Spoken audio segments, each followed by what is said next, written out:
Hello प्यारे दोस्तों, कैसे आप सब लोग। ज़रूर आप लोग अच्छे होंगे, उम्मीद करते हैं। और ईश्वर से प्रार्थना भी है कि 2024 का जो वैकेंसी है, इसमें आपकी एक सीट पक्की भी हो जाए। और हो भी जाएगी, क्योंकि आप लगातार मेहनत कर रहे हैं और लगातार अपनी कोशिश को जारी रखे हुए हैं और सही ट्रैक पर आप चल रहे हैं। इस वजह से आपकी एक सीट 2024 में पक्की होने की चांसेस है। क्योंकि दोस्तों, किसी भी एग्जाम का प्रीवियस ईयर हो, वो अपने आप में एक महत्वपूर्ण भूमिका निभाता है। क्योंकि हमें एक्चुअल आइडिया तभी लग पाता है जब हम प्रीवियस ईयर लगाते हैं। क्योंकि किस टाइप के क्वेश्चन पूछे गए थे, उस सिलेबस से अच्छा समझ पाते हैं जब हम प्रीवियस ईयर लगाते हैं। तो इसलिए हम प्रीवियस ईयर क्वेश्चन पेपर लेकर के आए हैं। और ये जो प्रीवियस ईयर है, लेटेस्ट है एनटीपीसी का, जो कि नोटिफिकेशन 2019 में आया था, लेकिन हुआ था 2021 में। उसको आज हम सॉल्व करेंगे। क्योंकि क्वेश्चन दोस्तों देखो, 2018 में बहुत सारे क्वेश्चन रिपीट हुए थे 2016 की वैकेंसी वाले जो पेपर थे। वहीं 2019 की वैकेंसी जो मैं क्वेश्चन करा रहा हूँ, ये वाले रिपीट हुए थे 2018 वाले से। तो प्रीवियस ईयर क्वेश्चन बहुत इंपॉर्टेंट इसीलिए हो जाता है क्योंकि रिपीट होते हैं बहुत सारे क्वेश्चंस। आप देखो, जैसे मान लो कि आपने 2021 का लगा लिया, पूरा का पूरा सेट मान लो आप लगा रहे हो, तो आपको बहुत सारे ऐसे क्वेश्चन मिल गए होंगे कि 2024 में अगर आपके सामने आएंगे तो आप आसानी से उनको सॉल्व कर लेंगे। बहुत सारे ऐसे लोग होंगे जो सिर्फ सिलेबस देखकर काम चलाएंगे, तो उससे भी भला होने वाला नहीं है। एक्चुअल तभी आइडिया लगेगा जब आप प्रीवियस देखेंगे। तो दोस्तों, इससे पहले हम 111 पार्ट करवा चुके हैं और 112वां नंबर है ये। अगर आपने पिछले पार्ट्स नहीं देखे तो देख सकते हैं, चाहे तो आप देख सकते हैं, कोई जबरदस्ती नहीं है। प्लेलिस्ट हमने बना दिया है, वहां से आप देख लीजिएगा। सारे हमने सीरियल वाइज लगा दिए हैं। साथ ही साथ एलपी टेक्नीशियन, ग्रुप डी, सबकी प्लेलिस्ट अलग अलग बना दिया है और सबके क्वेश्चन पेपर हम प्रीवियस ईयर करवाए हैं।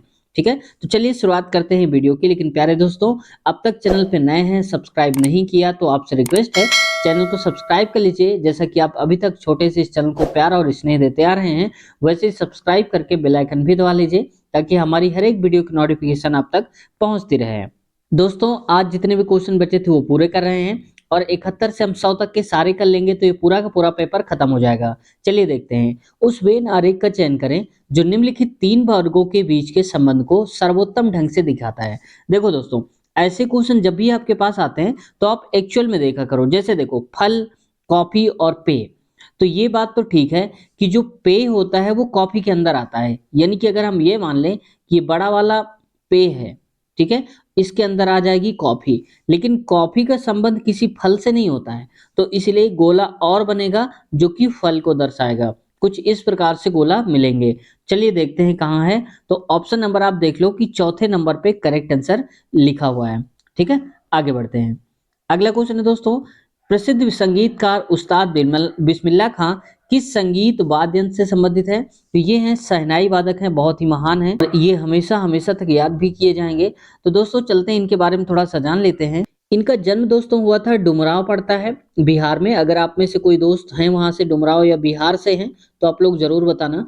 तो ये डुमरांव बिहार में जन्म हुआ था, 1916 में जन्म हुआ था और 2006 में इनकी डेथ हो गई थी। लेकिन इससे पहले उन्होंने 2001 में भारत रत्न इनको मिला था, उससे नवाजे गए थे। तो इम्पोर्टेंट ये नहीं है कि जन्म कब हुआ था, ये तो नहीं पूछा जाएगा, लेकिन आपसे ये जरूर पूछा जा सकता है कि इनको भारत रत्न कब मिला था। तो 2001 में मिला था। इनमें से किस शहर में संयुक्त राष्ट्र के सहायक क्षेत्रीय मुख्यालय नहीं खोले गए हैं? तो ये नहीं खोले गए हैं दोस्तों, रोम में। तो ऑप्शन तीसरा इसका करेक्ट आंसर हो जाएगा। एक आयत का परिमाप 120 मीटर है। यदि इसकी लंबाई इसकी चौड़ाई से दोगुनी है तो इसका क्षेत्रफल ज्ञात करिए। ठीक है, तो देखो, जैसे मान लो कि एक कोई यहाँ पर आयत है और इस आयत में कह रहा है कि इसकी जितनी भी चौड़ाई है उसका दोगुना करेंगे तो लंबाई आएगी। मान लिया हमने कि चौड़ाई इसकी x होगी, तो लंबाई कितनी हो जाएगी इसका दोगुना, यानी कि 2x हो जाएगी। बात समझ में आ गई। इसका क्षेत्रफल बताना है, तो यहाँ पर दे के क्या रखा है, परिमाप। तो पहले हम परिमाप निकाल लें। परिमाप से हमें x की वैल्यू आ जाएगी, तो लंबाई और गुणे चौड़ाई कर देंगे, क्षेत्रफल आ जाएगा। तो परिमाप क्या होता है आयत का? ये होता है 2l प्लस का b, यानी कि लंबाई प्लस का चौड़ाई, बराबर में दिया है 120। तो देखो, l प्लस का b और 2 इधर जाएगा डिवाइड में, तो ये हो जाएगा 60। l कितना है, 2x, और b कितना है, x, बराबर में हो जाएगा 60। तो 3x बराबर 60 हो जाएगा। तो x बराबर हो जाएगा 20। तो यहाँ पर x की जो वैल्यू आ जाएगी वो आ जाएगी 20। अब यहाँ से हम आसानी से पता कर पाएंगे, x की वैल्यू थी चौड़ाई यानी कि 20 हमारी हो जाएगी इसकी चौड़ाई, और दोगुना यानी कि 40 हो जाएगी इसकी लंबाई। अब क्षेत्रफल बताना है तो आप डायरेक्ट कर दो, 20 गुणे में 40, तो 20 गुणे में 40 करेंगे तो 4 दूनी 8 हो जाएगा, 4 दूनी 8 और डबल जीरो यानी कि 800 हो जाएगा मीटर स्क्वायर, क्योंकि क्षेत्रफल मीटर स्क्वायर होता है। तो बस तीसरा सही उत्तर हो जाएगा हमारा। आगे बढ़ते हैं। क्वेश्चन है, डायलाइजर नामक मशीन जिसका उपयोग रोगी के रक्त को साफ करने के लिए किया जाता है, उसे कृत्रिम डैश भी कहा जाता है। तो इसको दोस्तों कृत्रिम गुर्दा भी कहते हैं, क्योंकि गुर्दा मतलब किडनी, और काम इसका क्या होता है, हमारे ब्लड को साफ करना, ठीक है, उसको छानना, फिल्टर करना। तो वैसे ही इसका भी काम होता है। तो ये जब कभी किसी का गुर्दा किडनी खराब हो जाती है तो एक डायलाइजर मशीन लगाई जाती है, ठीक है। आप यहाँ पर फोटो में देख भी पा रहे होंगे, डायलाइजर मशीन कुछ इस प्रकार की होती है और ये इसका ही काम करती है, गुर्दे का ही काम करती है। अगला, भारत के प्रथम डिजिटल विश्वविद्यालय का उद्घाटन कहाँ किया गया था? तो ये दोस्तों किया गया था केरला में, डिजिटल विश्वविद्यालय उद्घाटन किया गया था, और इसकी स्थापना हुई थी दोस्तों 2020 में। डिजिटल है पूरी तरह से, ठीक है। तो आप फोटो में यहाँ पर देख भी पा रहे होंगे। आगे बढ़ते हैं। अगला क्वेश्चन है, 4 अक्षरांकीय शब्द समूह दिए गए हैं, इनमें से 3 किसी तरह से संगत हैं और एक असंगत है, यानी कि इनमें से एक अलग है, बाकी 3 तो ठीक है। असंगत अक्षरांकीय समूह का चयन करिए। मैं थोड़ा इसको जूम करता हूँ। अब आप लोग बताओ जरा सा कि क्या होना चाहिए था इसमें। देखो यहाँ पर दिया है यू, तो अगर ABCD आपको पता होगा और नहीं पता है तो एक काम करो, ये एक ट्रिक लिख लो, ई जो टी। इसका मतलब क्या हुआ कि ई का नंबर होता है 5 नंबर पे, जे आता है 10 पे, ओ 15, टी 20 और वाई आता है 25 नंबर पे, ठीक है। अब कह रहा है कि इनमें से देखो यू कौन से नंबर पे आएगा, टी के बाद यू आता है, तो यानी कि 20 प्लस 1 21, तो यू 21 नंबर पे, तो 21 लिख दिया गया। ए यहाँ पर देखो 12 लिखा गया है, चलो इसको थोड़ी देर के लिए मान लो कि हो सकता है। आगे देखो पी, ओ आता है 15 पे, ओ की जस्ट बाद आता है पी, और पी आता है 16 नंबर पे, देखो 16 भी लिखा गया है। वहीं पर एम, जे के बाद देखो के एल एम, यानी कि 10 3 13, तो 13 लिख दिया, यानी कि जो भी लेटर है उसके आगे उसका क्रम नंबर भी लिख दिया गया है। वहीं पर ए जो है दोस्तों वो 1 नंबर पे आता है, जबकि यहाँ पर कह रहा है कि 12वें नंबर पे आता है, ये तो गलती कर दी उसने। अगर ये 2 ना लिखा होता तो सही हो जाता। ऑप्शन नंबर दूसरा ही करेक्ट आंसर है, ठीक है। आगे बढ़ते हैं। नेक्स्ट क्वेश्चन है हमारा, इसमें से कह रहा है, निम्नलिखित में से कौन सा रोमन अंकों सी डी एल एक्स और एम का सही क्रम है? अब देखो अगर आप इनका मतलब जानते होंगे तो आप आसानी से लगा लोगे, आपको नहीं पता होगा तो आप थोड़ा कंफ्यूजन में पड़ जाएंगे, लेकिन घबराना नहीं है। अब आप देखो यहाँ पर मैं लगा देता हूँ X L C D M, ठीक है। ऐसे एक्स का मतलब होता है 10, एल का मतलब होता है 50, 100, 500, और यहाँ पर एम मतलब कि 1000 होता है, 1000 है, ठीक है। अब आप बताओ कि बढ़ता क्रम कैसा होना चाहिए? X L C D M, तो सबसे छोटा एक्स फिर एल, तो देखो यहाँ पर ये सिम तो लिखा है, ये वाला क्रम X L C D M ये लिखा हुआ है। क्वेश्चन है दोस्तों, निम्नलिखित में से कौन सा खनिज दरारों एवं परतों यानी कि वेंस और लॉट्स से प्राप्त होता है? तो ये होता है तांबा। तांबा की प्राप्ति हमेशा खनिज और दरारों से होती है, जो शुद्ध रूप में पहले मिलता है फिर इसको बनाया जाता है। और दोस्तों यहाँ पर आप देख सकते हैं, फोटो में भी देख सकते हैं, तो कुछ इस प्रकार का यहाँ पर ये तांबा होता है जो कि पाया जाता है दरारों से, यानी कि जमीन के अंदर से इनकी परतों से पाया जाता है। दोस्तों तांबा उत्पादक की अगर हम बात करें तो कुल 65% जो तांबा है दोस्तों, पूरा दुनिया में अगर 100 है तो उसमें से जो 65% है वो अकेला इन देशों से आता है, जैसे कि चिली, ऑस्ट्रेलिया, पेरू, मैक्सिको और यूएसए यानी कि संयुक्त राज्य अमेरिका, इनसे आता है कुल 65%। बाकी थोड़ा बहुत जो होता है 35% वो अन्य देशों में मिलता है। यानी कि कहने का मतलब है सबसे ज्यादा जो तांबा है वो इन्हीं देशों पे मिलता है। क्वेश्चन है, दो संख्याओं का अनुपात 3:2 है और इनका लघुत्तम समापवर्त यानी कि एलसीएम 96 है, संख्याएं ज्ञात करिए। ठीक है भाई, तो देखो यहाँ पर लिखा है 3 और ये है 2, ठीक है। अब गुणा करा दो और बराबर में है 6, यानी कि 3 और 2 देखो दोनों अलग अलग अभाज्य संख्या हैं। जब अभाज्य संख्या होती है तो इन दोनों का गुणा ही हमारा एलसीएम हो जाता है, ठीक है। तो देखो 3 दूनी 6, हमारे हिसाब से 6, इनके हिसाब से 96। एक की वैल्यू 6 से काटेंगे, 6 कम 6 3 बचेगा, 6 छंग 36, यानी कि एक की वैल्यू हो जाएगी 16, पूछा क्या है, संख्या है। तो पहली संख्या हमारी थी 3, दूसरी थी 2, ये अनुपात था। तो एक की वैल्यू है 16, तो 16 गुणे 3 करेंगे तो आ जाएगा 16 3 48, और 16 गुणे 2 यानी कि दूसरी वाली 16 दूनी 32, तो ये हो जाएगा 32। तो 48 32 हो जाएंगे दोस्तों संख्याएं। ऑप्शन पहला ही करेक्ट आंसर है। अगला में आते हैं, निम्नलिखित में से कौन सी नवरत्न कंपनी नहीं है? तो नवरत्न कंपनी दोस्तों देखो, तेल एवं प्राकृतिक गैस लिमिटेड यानी कि ONGCL जो है वो यहाँ पर नवरत्न कंपनियों में से नहीं आती है, जबकि हिंदुस्तान पेट्रोलियम, ग्रामीण विद्युतीकरण और ऑयल इंडिया ये सारी की सारी नवरत्न कंपनियों में आती हैं, उनको गिना जाता है। टोटल 24 है अगर इनकी संख्या की हम बात करें, ये भी आप याद रखेंगे। अगला क्वेश्चन है देखो दोस्तों, इसमें कह रहा है यदि किसी आयत की लंबाई p है और इसकी चौड़ाई इसकी लंबाई के 1/3 के बराबर है तो आयत का क्षेत्रफल ज्ञात करिए। तो देखो जैसे मान लो कि यहाँ पर मैं कह देता हूँ एक आयत है, इस प्रकार से बना है, इसमें से कह रहा है कि इसकी जो लंबाई है वो p है, तो मान लो कि ये यहाँ पर p है, इसकी चौड़ाई इसकी लंबाई के 1/3 के बराबर है, तो इसकी जो चौड़ाई है वो हो जाएगी p/3।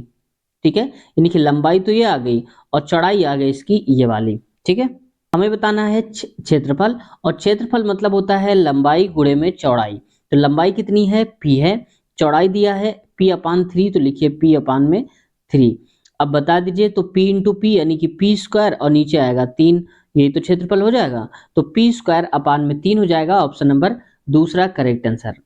अगला क्वेश्चन पे आते हैं, निम्नलिखित में से कौन सी सबसे महंगी सबसे ऊंची गैर एशियाई पर्वत चोटी है? यानी कि सारी तो एशिया में है लेकिन एक एशिया में नहीं है, कौन सी है? तो ये दोस्तों देखो, एकांगुआ जो पर्वत है वो यहाँ पर एशिया से बाहर का है, एशिया में नहीं है।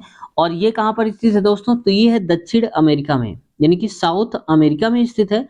ये याद रखेंगे आप, इस वजह से एशिया से बाहर का है। इसमें कहा जा रहा है क्वेश्चन पे, निम्नांकित लाइन ग्राफ 5 वर्षों यानी कि 2014 से 18 तक के दौरान दो कंपनियां एक्स वाई के विभिन्न ऑटोमोबाइल इंजनों के उत्पादन लाख इकाई में, यानी कि सारे के सारे लाख में दिए हैं। लाइन ग्राफ के आधार पर दिए गए प्रश्न का उत्तर दीजिए। मैं इसको थोड़ा सा जूम करता हूं ताकि आपको और समझ में आ जाए। क्वेश्चन दिया है, कंपनी वाई के लिए वर्ष 2015 से 17 के दौरान इंजनों के उत्पादन में लगभग कितने प्रतिशत की वृद्धि हो गई? तो देखो कंपनी वाई, वाई कौन सा है? जो इसमें से ये वाला बना हुआ है, यानी कि ये वाला, ये पूरा का पूरा क्या है, वाई है। और जो थोड़ा सा डॉट डॉट करके दिया है ये एक्स की वैल्यू है, तो हमें तो वाई चाहिए, तो हम वाई में आते हैं। कह रहा है 15 से 17 के बीच में, तो 15 कौन सा है? तो 15 आप कहेंगे कि यहाँ पर 15 ये है, और इसका इधर वाला 15 ये वाला दिया है। 17 कहाँ है? ये 17 है, और इधर वाला इसका 17 दिया है, कौन सा? ये वाला दिया है, यहाँ से आप देख सकते हैं। ठीक है, तो पहले कितना था, मैं इसको सही कर देता हूँ यहाँ से। अब देखो पहले उसकी इकाई उत्पादन था 10, अब हो गया है 15, तो कितने का अंतर आया? 5 का, क्योंकि 15 माइनस 10 करेंगे 5 आएगा, और स्टार्टिंग में थी कितनी? तो ये थी 10, तो लिखेंगे 10 इंटू में 100 हो जाएगा, 0 से 0 काट दो, 5 गुणे में 10 आएगा, तो 5 धाम हो जाएगा 50%, यानी कि इसकी जो बढ़ोतरी हो गई दोस्तों वो 50% हो गई। तो ऑप्शन में आते हैं, देखते हैं, देख लो आप 50% यहाँ पर लिखा हुआ है। आगे बढ़ते हैं, नेक्स्ट क्वेश्चन हमारा कह रहा है कि यहाँ पर भी देखो कुछ इस प्रकार से दिया गया है। ठीक है, अब ग्राफ है, मैं ऐसे ही समझ लेता हूँ। ग्राफ में देखो ये पूरा का पूरा ग्राफ दिया है, मोबाइल उत्पादन कैसे कितना हुआ है ये दिया है। अब कह रहा है कि वर्ष 2016 से 18 के दौरान मोबाइल एक्सेसरीज के उत्पादन में हुई प्रतिशत गिरावट बतानी है। तो 16 से 18 के दौरान, 16 से 18 वाला आप याद रखना, मैं थोड़ा जूम कर देता हूँ इसको। ठीक है, यहाँ से देखो 16 में क्या दिया है, 16 है यहाँ पर देखो, 16 में कितना था, ये था 120, और 18 में कितना हो गया, ये हो गया है 90। तो आप बताओ जरा सा, परसेंट निकालना है तो 120 से घटकर कितना हो गया? तो 120 से देखो घट करके हो गया है ये दोस्तों 90, तो कितना घट गया? तो आप कहेंगे 30 घटे होगा, और स्टार्टिंग में कितना था, 120 था। गुणे में 100 करिए क्योंकि परसेंटेज निकालना है, तो 0 से 0 कट गया, तो 3 एकम 3, 3 चौक 12, यानी कि ऊपर 100 होगा, नीचे 4 आएगा। और हमें पता है 25 चौक 100 होता है, तो आप कहेंगे 25%, यानी कि जो घटोत्तरी हो गई है, जो घटत हो गई है, वो कितने परसेंट गिरावट हो गई है? 25% की। तो देख लो आप कहाँ पर लिखा है 25%, ऑप्शन नंबर तीसरे पर लिखा है। देखो दोस्तों ये ग्राफ वाले जो क्वेश्चन है ना, ये पूछ लिए जाते हैं और कम से कम 3-4 क्वेश्चन लगातार आते हैं। अगर आप देखना, हालांकि मैं देखता हूं अभी अगर दिया होगा, तो देखो एक ये हो गया, दूसरा वाला ये हो गया, तीसरा देखो ये फिर आ गया। तो ऐसे करके एक साथ 3-4 क्वेश्चन पूछ ले जाते हैं। क्वेश्चन क्या दिया है, निम्नलिखित तालिका वर्ष 2017 और 18 के दौरान 4 राज्यों ए बी सी डी में हुए लाल मसूर के उत्पादन टन में दिए गए हैं। ये सारी की सारी जो इकाइयां हैं टन में दे के रखी हैं। तालिका के आधार पर दिए गए प्रश्न का उत्तर दीजिए। तो मैं थोड़ा सा इसको और जूम करता हूं ताकि अब आपको समझ में आ जाए, क्योंकि क्वेश्चन नीचे ही लिखा हुआ है। ठीक है, पहले मैं थोड़ा सा क्वेश्चन को पढ़ लेता हूं। इसमें लिखा है देखो, 2017 से राज्य बी में हुए लाल मसूर के उत्पादन 2018 में राज्य डी में हुए, यानी कि 2017 वाला जो लेना है वो हमें बी का लेना है। तो ये कहां पर मिलेगा, तो देखो 2017 और वो भी बी का, यानी कि 210 मिलेगा ये वाला। ठीक है, यहां से कर लो, ये लिखा हुआ है 210, तो हम पहले लिख लेता हूं यहां पर 210। अगला क्या है, 2018 में डी वाला, तो 2018 ये 180 मत समझना आप, 210 है। 2018 में डी वाला, तो डी वाला कौन सा है, डी वाला है ये नीचे वाला, यानी कि 2018 ऊपर वाला है, तो ये है इसके नीचे वाला हो जाएगा ये वाला। ये कितना है 240, तो आप लिखेंगे 240, जीरो जीरो काटिए, हमें अनुपात निकालना है। तो ये 21 अनुपाते में 24, यानी कि फिर काटेंगे तो 3 7 21 और 3 8 24, यानी कि 7 अनुपाते 8 आ जाएगा। तो देखो ऑप्शन नंबर चौथा दिया है 7 अनुपाते 8, ये चौथा वाला। सुबह की सभा के दौरान बच्चों की एक पंक्ति में राहुल दोनों सिरों से 16वें स्थान पर है।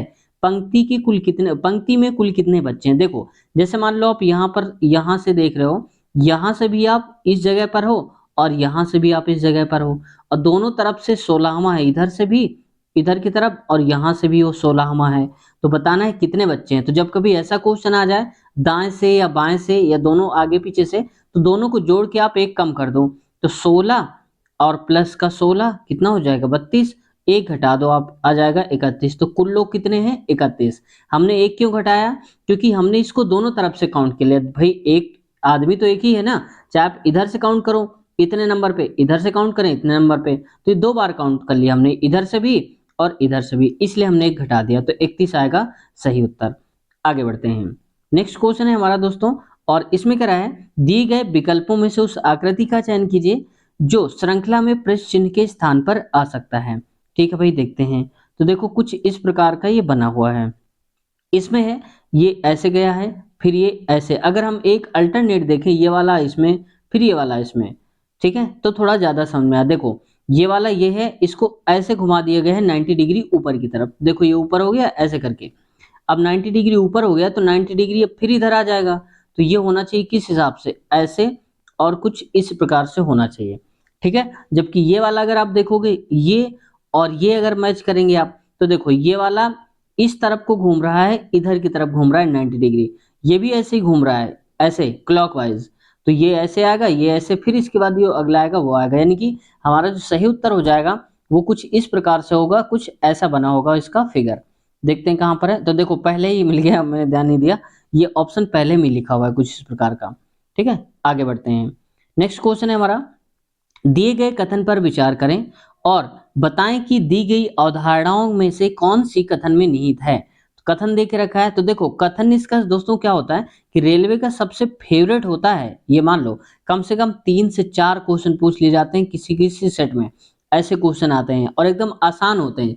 जितनी ज्यादा आप इसकी प्रैक्टिस करते चले जाएंगे उतना ही आसान आपको लगते जाएंगे। ठीक है, तो इसके लिए आपको अलग से टॉपिक पढ़ने की आवश्यकता ही नहीं है, जितने भी प्रीवियस ईयर में मैंने कराया है अगर आपने देख लिया होगा, या हमारे बहुत से लोग हैं, बहुत से हमारे व्यूअर्स हैं, वो लोग लगातार देख रहे होंगे, आप लोग बताना कितने लोग लगातार देख रहे हैं। ठीक है, उनके तैयार हो गए होंगे। देखो कथन कह रहा है, धूम्रपान स्वास्थ्य के लिए हानिकारक है, यानी कि अगर हम स्मोकिंग करते हैं तो हमारे स्वास्थ्य के लिए वो हानिकारक है।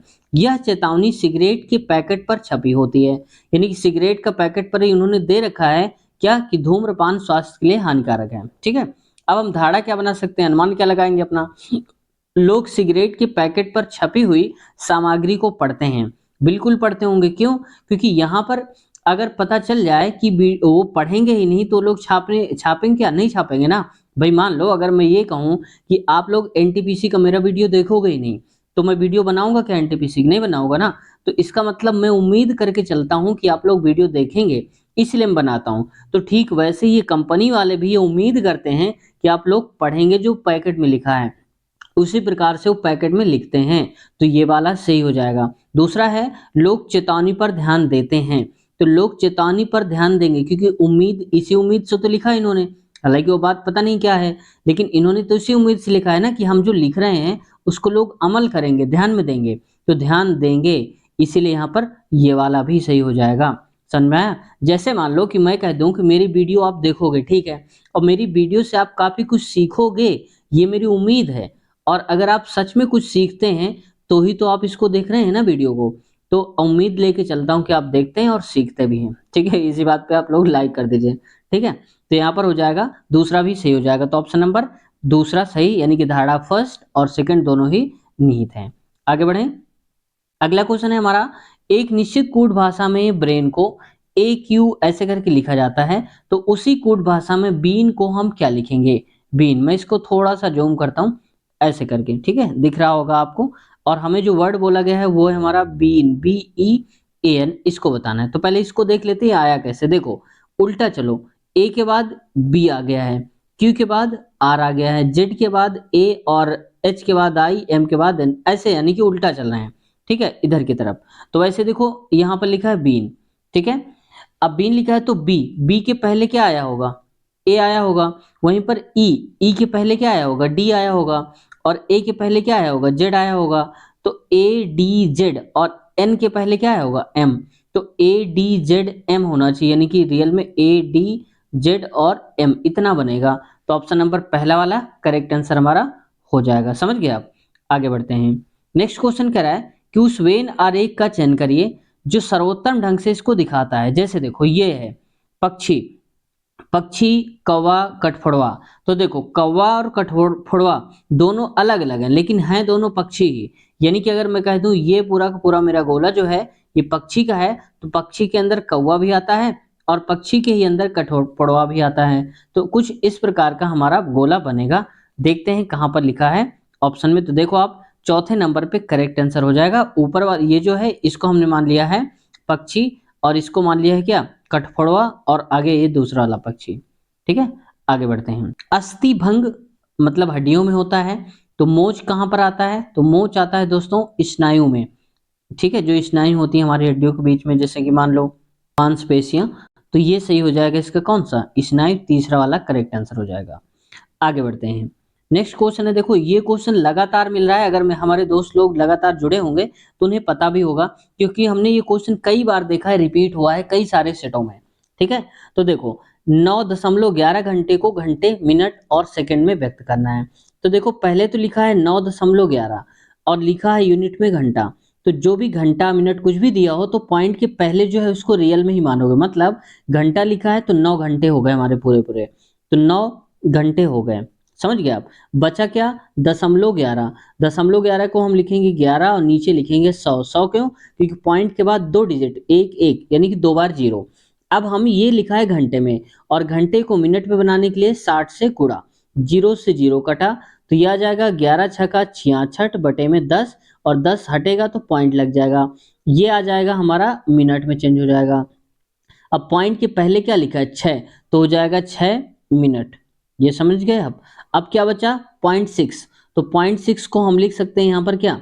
6 बटे में 10 लिख सकते हैं, क्योंकि भाई देखो दशमलव हटेगा तो नीचे जीरो एक आएगा। अब इसके बाद ये मिनट है, इसको बनाना है सेकंड में, फिर 60 से गुणा कराइए। क्यों? क्योंकि 60 सेकंड का एक मिनट होता है ना, तो जीरो से जीरो कटा, तो 6 से 36 आ जाएगा, तो ये हो जाएगा 36 सेकंड। यहाँ पर लिखेंगे 36 सेकंड हो जाएगा। तो आप देख लो कहाँ पर लिखा है, 9 घंटे 6 मिनट 36 सेकंड। ऑप्शन नंबर हमारा यही वाला करेक्ट आंसर ये वाला हो जाएगा। समझ गए आप?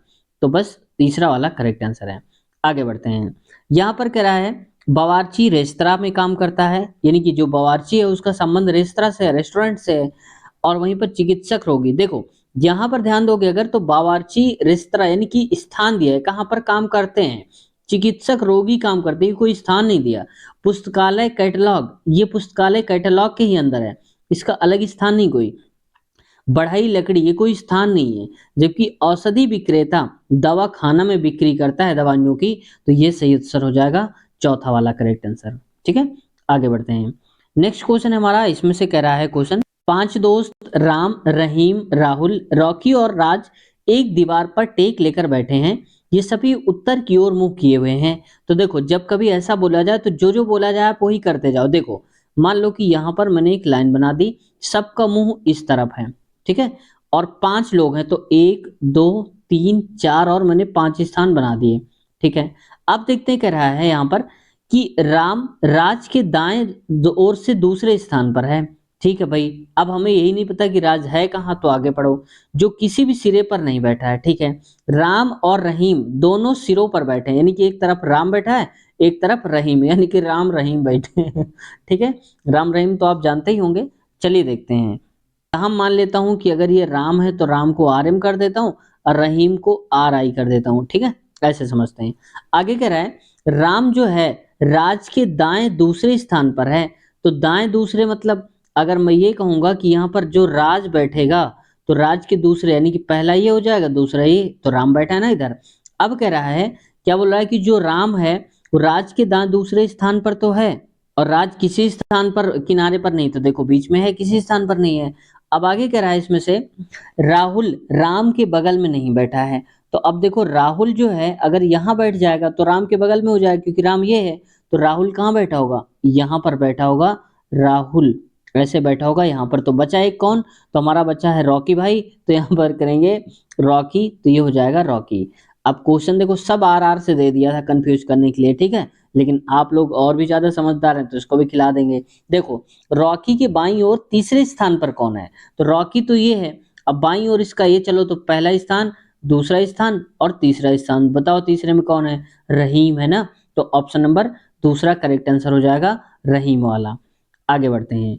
नेक्स्ट क्वेश्चन है हमारा, इनमें से कह रहा है वर्णमाला के दाएं सिरे से 18वें अक्षर के दाईं ओर 7वां अक्षर इनमें से कौन सा। देखा कितनी बार बोला, कह रहा है कि दाएं सिरे से 18वां, मान लो कि अगर हम इधर की तरफ से इधर आएंगे 18वां नंबर पर, तो जो भी होगा 18वें नंबर पे उस अक्षर के दाईं ओर 7वां, तो इधर फिर से लौटेंगे।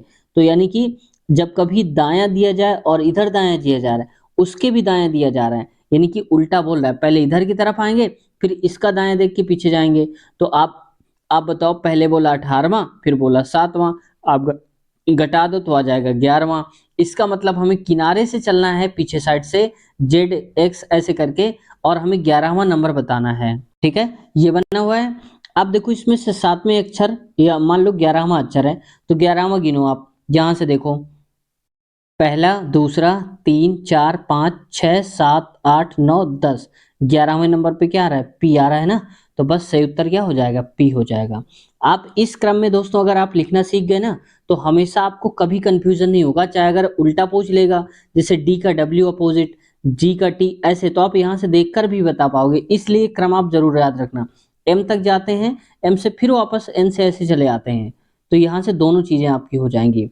तो दोस्तों देखो 100 क्वेश्चन हो गए पूरे। इसके बाद अगला क्वेश्चन पेपर देखो ये शुरू हो रहा है, जो कि 8/2/2021 का पूछा हुआ है, इसको करेंगे, लेकिन अगली वीडियो में इसको सॉल्व करेंगे। तो आज हमने कवर कर लिए हैं पूरा का पूरा क्वेश्चन पेपर, और अगले पार्ट की लिंक आपको इसी वीडियो के नीचे डिस्क्रिप्शन में मिल जाएगी। वहां पर लिखा होगा अगला पार्ट, उसके आगे लिंक होगी, उस पर क्लिक करिए तो डायरेक्ट इसके आगे वाले क्वेश्चन शुरू हो जाएंगे, अगला पार्ट आपके सामने आ जाएगा। साथ ही साथ दोस्तों अगर आप एएलपी टेक्नीशियन, ग्रुप डी या फिर रेलवे की इंटरव्यूज की वीडियो देखना चाहते हैं, तो इस सब की लिंक, एक एक वीडियो की लिंक मैं नीचे लगा दूंगा।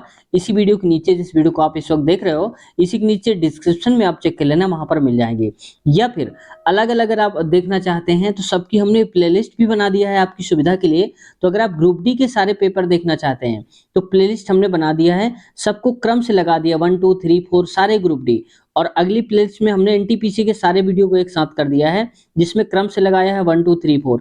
रेलवे के इंटरव्यूज की वीडियो जो हैं वो भी हमने अलग से प्लेलिस्ट बना दिया है। साथ ही साथ आप लोगों को डाउट रहता था कि सर मैथ की क्लासेस भी, तो मैथ की प्लेलिस्ट हमने अलग से बना दिया है, वहां से आप मैथ की वीडियोज भी देख सकते हैं। तो दोस्तों उम्मीद है आपको चैनल से काफ़ी कुछ सीखने को मिला होगा, और चैनल अगर हेल्पफुल लगा है कुछ, तो चैनल को सब्सक्राइब कर लीजिए और बेल आइकन भी दबा लीजिए, ताकि हमारी हर एक वीडियो की नोटिफिकेशन आप तक पहुंचे और आप वीडियो को सबसे पहले देख पाएं और आप दूसरों से एक कदम आगे रहें। मिलते हैं नए वीडियो में, अपना ख्याल रखिए। कोई क्वेश्चन है, कुछ कहना है या पूछना चाहते हैं तो आप लोग कमेंट करिए, हम आपका रिप्लाई देने की पूरी कोशिश करेंगे। मिलते हैं नए पार्ट में, टेक केयर।